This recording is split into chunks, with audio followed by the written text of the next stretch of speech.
Thank you for the intro. So, transitioning from Instagram to cloud computing. So, we all use phones like this, right? Not only for Instagram, but yeah, also for uploading photos and everything, really. And we read headlines like the Pentagon or Deutsche Bank is investing millions or even billions of US dollars into cloud computing. And have you ever asked yourself what this really means from a technical level, but also on a society level or for you?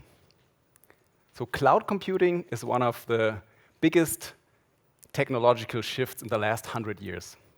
And yet, for many people, it's still unclear what the implications really are. So as just mentioned, I'm in the business of cloud transformation. And since I'm so entrenched in this cloud transformation market, which I really love because it's so growing, so dynamic, I know a lot about the opportunities that lie in this huge transformation space, cloud transformation space, but also the challenges. So today in this talk, I really want to highlight for you those kinds of opportunities, but also the challenges that lie ahead. And I brought with me three theses I want to share with you today and take them home. And but first, let's get all of us up to speed what cloud computing really is. So traditionally, organizations like banks or governments that would run their own data centers. And they kind of looked like this. So large buildings, highly secure buildings, lots of servers sucking energy and producing heat. And through cloud computing, this has radically changed, right? So cloud computing, everything is totally different, right? Super easy, fluffy, and simple. Yeah, everything has changed. Well, actually, the opposite is true. On a technological, the infrastructure hardware level, still looks like this. So servers in large, highly secure rooms, sucking energy, producing heat. And if you want to have a more cloudy view on what cloud computing looks like this. This is a data center being built close to the sea because, as I mentioned, servers are sucking energy, producing heat, need to be cooled. That's how this works, typically built in areas where there's a lot of water and where you can cool things easily. So if you ask me, hey dude, where's my data? I tell you it's there. In one of those data centers, of which hundreds and thousands exist all over the world. So the question now is, through cloud computing, what has actually changed now? So for one, the ownership of those data centers has changed. So previously, they were owned by governments, large organizations, and the like, but now they're owned by the cloud providers, by hyperscalers such as Google, Amazon, and Microsoft. So companies and organizations, they don't need to invest in the hardware and run those kinds of data centers. They can just procure those kinds of services on demand and pay only for what they use. So that's a big difference. Another big difference lies in the ability to virtually infinitely scale computing demand. So let's say you're a retail organization, and during shopping craziness in the Christmas time or Black Friday, the demand for your cloud or to your computing services really spikes. And with cloud computing as an organization, you can just procure those services on demand when you need them and pay only for what you need. So that's a very big change for organizations. They don't have to buy and run those huge data centers and invest millions upfront. And another thing that has really changed is efficiency.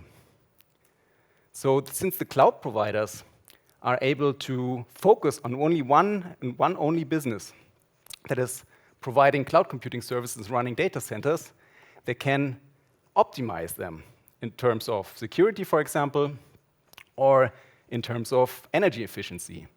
And that's actually quite a big deal, because about 1% of the energy that is consumed on the planet is through data centers. So the cloud providers are actually now, which is a really cool thing, I think, trying to optimize the usage of power in those data centers. But still, this does not explain the momentum that cloud computing currently has. And the key reason for organizations to move into cloud computing is actually something completely different. It's the agility that organizations are gaining through using cloud technology, because they can reuse industry-specific cloud computing services and really enter new markets really quickly. I've got 2 examples for you. One is, most of you probably know, most of you are from the region know the bank N26. Didn't exist 10 years ago, but through cloud computing technology, they were able to enter the online banking market extremely quickly in just a few years and take a significant market share. Impossible 15 or 20 years ago before cloud computing. And another example from myself, about 20 years ago, I built my first business that was an online shop for climbing equipment. And I built the back end and the front end, the database, all myself. That took several months with my friend. It was pretty cumbersome.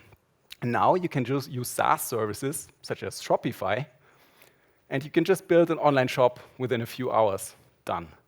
So basically, what's happening here is that through cloud computing and the concept of abstraction, so abstracting away from the underlying technical details, we are able to innovate much faster. And abstraction is one of the key principles of IT. And for me, cloud computing is the ultimate example of abstraction. And I want to dive a little bit deeper into the history of abstraction, because I think it's quite a great concept. And it's very important in cloud computing. So back in the day, when we as computer scientists wanted to program computers, we used to punch holes, well, a generation before mine, but programmers would punch holes into punch cards, and those would be basically the programs, and they would be fed into the hardware systems. They would read those punch cards and interpret them in machine language, and that was extremely cumbersome because one needed to program in the language that the computer understands, so machine language basically, almost zeros and ones. And then computer scientists abstracted away from that and invented higher-level programming languages. You probably have heard of Java, C++, and Python. Abstracting away from the technical details and enabling programmers to program in a more natural language, express themselves towards the computer in a more natural language, abstracting away. And then we created software components, software platforms that we could plug together for specific use cases and purposes in order to reuse functionality to come up with new products. And cloud computing really brings that to the next level. We can, on demand, use cloud computing services on all different levels of abstraction, from very technical to very high-level industry-specific services, on demand when we need them. So the key takeaway is that abstraction in IT leads to much faster innovation, because you can abstract away from the nitty-gritty technical details in order to focus on the actual business problem. And that really makes cloud computing a truly disruptive technology that will affect all industries, billions of people, including you and me. And that basically brings me to my first thesis. Companies will need to adopt cloud computing, or they will be becoming obsolete much, much faster than they can ever imagine. And this applies to all industries, including healthcare and government. And the reason is that businesses or companies with even a small budget can use cloud computing technologies for specific industries and enter new markets extremely quickly with a small budget. And now imagine what large organizations can do with a big budget. They can quickly move into new markets, create new services, new products, and basically disrupt and overrun complete markets in a very short period of time. But on the positive side, it also applies to all of us. We can also, with cloud computing, much faster get our dreams, our ideas, and bring them to reality through cloud computing. So in a way, cloud computing is also a democratizing technology. And I would urge you to maybe think about, for example, your employer. Is your employer transforming fast enough, moving along with technology fast enough. For example, cloud computing doesn't have to be cloud computing. And you should also think about, I think, where you, if you invest in companies, in stocks and something like that, where you invest in light of this knowledge about cloud computing, and where you spend your own time in terms of what kind of technologies you get good at.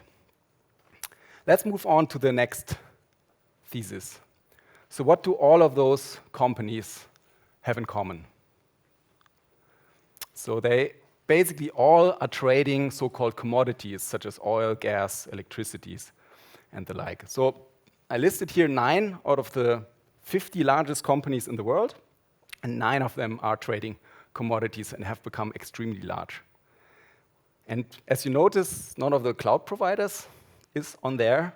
This has to do with my thesis. So although to note, the cloud providers are already in the top 50, but they're just not in this list.